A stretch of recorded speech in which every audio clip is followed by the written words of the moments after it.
Hey guys, welcome back to Film Feature 43. Today we're heading back to Wonka Town for the third part of my Willy Wonka theory.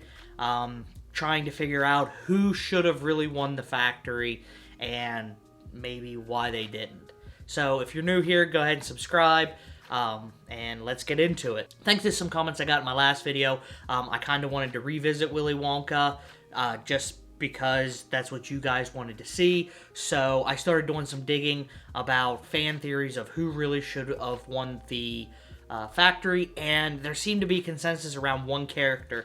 So what I decided to do was take a look at each of the individual kids who won a golden ticket and really find out what makes a good CEO / owner, which one of these kids have most of those traits, and in the end, kind of put it all together with why I think that person didn't win the factory in the film. So the first trait you have to be either a CEO of an owner of a company is you have to lead by example. You have to be a leader. You have to be on the front lines and talking to the press every day and really handling the PR for your company. You have to work well with your underlings. You have to have management skills, marketing skills, and you have to know your product. In this case, is candy. And finally, you have to have confidence in yourself. With all that being said, those are the traits I'm going to look at when we examine the kids. So let's get into looking at each one of these kids and find out who is the best to lead the Willy Wonka Chocolate Company into the future. I'm going to go from who I think would be the worst choice to possibly the best choice. Just so we're clear, this is my opinion. You might have a difference of opinions. If that's true and you think somebody should be higher on this list and think they'd be a better CEO, go ahead and leave it down below and let me know. But without further ado, this is my list. So the first person on my list is Mike Teavee. I think he would be the worst person to take over Willy Wonka's factory. As far as leadership goes, we learned leadership at our early ages, with him being only 11, from our parents. And with his mother being a teacher who normally is a good leader, not a whole lot of business experience in that realm, and his father being, we don't really know, maybe a vacuum salesman, door-to-door vacuum salesman is what we'll say he is.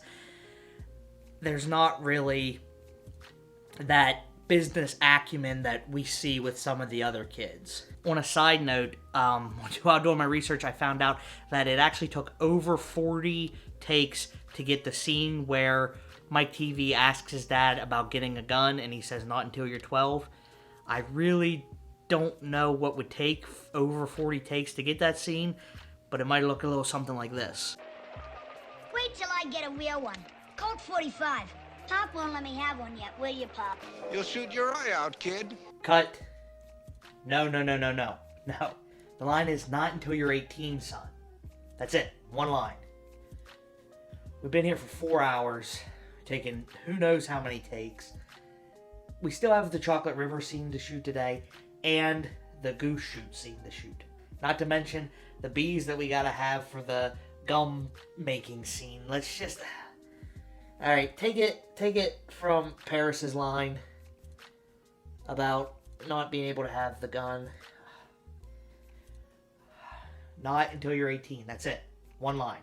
Take number... What take is this? 39. 39. Take number 39. And action. Wait till I get a real one. Colt 45. Pop won't let me have one yet, will you, Pop? Frankly, my dear, I don't give a damn. Cut. No. The line is not until you're 18. 18. That's it. That's all you gotta say. Not until you're 18. You have one line. Please. We need to get to the next shoot. Just not until you're 18, son. That's it. That's all you have to do. Take 40. And action. Wait till I get a real one. Colt 45. Pop won't let me have one yet, will you, Pop? Not till you're 12, son. Oh. Okay, you know what? Close enough. Yep, that's a wrap, everybody. 12 it is. Alright. So with those two as parents, he's really not out of the gate with a good foot forward. He doesn't really have an interview presence. He keeps telling the reporters, Can't you shut up? I'm busy. and whenever he shows up to the factory, he pretends to shoot Willy Wonka, Well, you're dead. which is a little odd, not really something a business owner would do. And right before he gets on the foam party buggy ride, he says, "Do you think Slugworth would pay more to know about this?"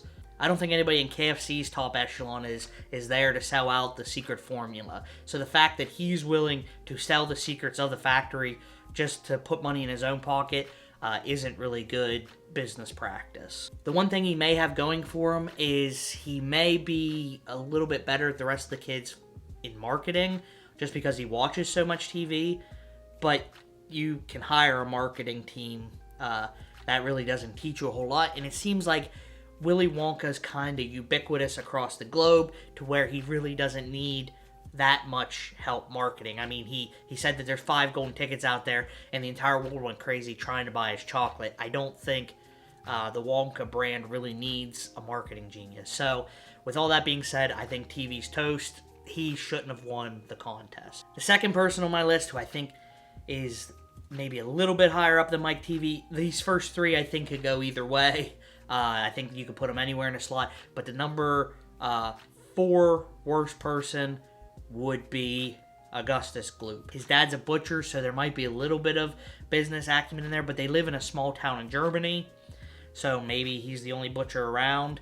He doesn't seem very smart. I mean, he eats the microphone during the report. Again, Augustus doesn't have a TV presence. He doesn't really give an interview. His mom does most of that. And the 2 big things with Augustus is he's going to eat himself out of profit. I mean, the way that he attacked the chocolate room whenever he went in, it's just not good for business. And the second thing is he's not smart enough to know that you shouldn't touch the main source of income with your bare hands, in this case being the chocolate river. So I think Gloop is gone. He's probably not the best fit for this company. The third worst person on my list is Veruca Salt. I think that with her dad owning a peanut company, by the way, I think her dad is the best character in the entire film. He's my favorite character. He makes me laugh almost everything he says. But with her dad owning a peanut company, she may have a little bit of that business acumen, but the way she disrespects her father, I doubt that she's really taking any advice from her father when it comes to business practices. She's awful to the employees, whether it be her father's, who she calls twats, or she says that they should have to work nights, or even her future employees. If she'd win the Oompa Loompas, she tries to buy them like their property. Hey, Daddy, I want an Oompa Loompa. Your employees aren't your property. She destroys the goose room before she gets hoisted out, which isn't a way a CEO would act. And on top of that, I think her biggest flaw is she's going to spend her revenue and not put it back into research and development. Jeff Bezos puts 97% of his net worth into Amazon stock, putting it back into the company that he owns. Veruca's not going to do that. She's going to buy a boat. She's going to buy a golden goose for herself. And the things that we see her want, even after she gets them, it doesn't matter anymore. She is always looking for the next thing to buy. So she's going to burn through the profits like nobody's business. So right there, Wonka Company sunk before the first quarter of her being CEO. My number 4 pick, and this might be a controversial one, but I'd have to say is Charlie Bucket. Charlie's kind-hearted. Charlie has a work ethic. We see him selling papers. He's selfless. We see him trying to kill his grandfather with tobacco that he buys with his own money. He's kind-hearted. He's one of the only kids that tries to actually save Augustus with the lollipop whenever Augustus falls in the river. Augustus, grab this! And he's honest. He gives Willy Wonka back the gobstopper. But the thing that's stopping him from being the number 1 best pick is my number one, and that is Violet Beauregard.